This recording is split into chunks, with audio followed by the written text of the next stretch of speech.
સુરતના વેસુ વિસ્તારમાં આજે એક મંદિરની બહાર ખતરનાક અકસ્માત સર્જાયો હતો। કાશી વિશ્વનાથ મંદિરની બહાર મહિલાને કાર ચાલકે કચડી મોતને ઘાટ ઉતાર્યા હતા। કાર ચાલક દ્વારા વૃદ્ધાને અડફેટે લઈ કાર મંદિરના ગેટમાં ઘુસાડી દીધી હતી।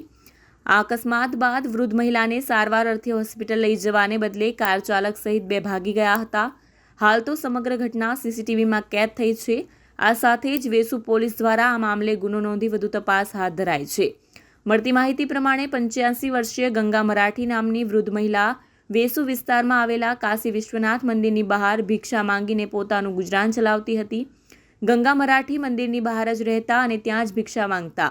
આજે સવારે રાબેતા મુજબ તેઓ પોતાની જગ્યા પર ભિક્ષા માંગવા માટે બેઠા હતા।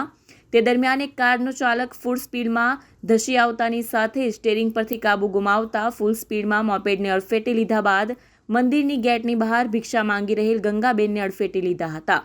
વૃદ્ધાને અડફેટે લઈ તેમને મંદિરના ગેટની સાથે કચડી નાખ્યા હતા। ગંભીર અકસ્માતના પગલે આસપાસના લોકો દોડી આવ્યા હતા।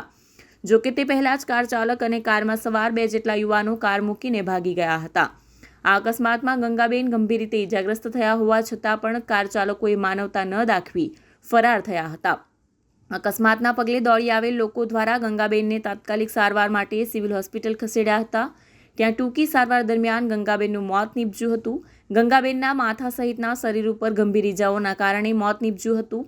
હાલ તો ગંગાબેનના મૃતદેહને પોસ્ટમોર્ટમ અર્થે ખસેડવામાં આવ્યો છે, જ્યારે આ સમગ્ર ઘટના સીસીટીવીમાં કેદ થઈ છે। આ મામલે વેસુ પોલીસે ગુનો નોંધીને વધુ તપાસ હાથ ધરી છે। આ સાથે જ કારને પણ કબજે લેવામાં આવી છે।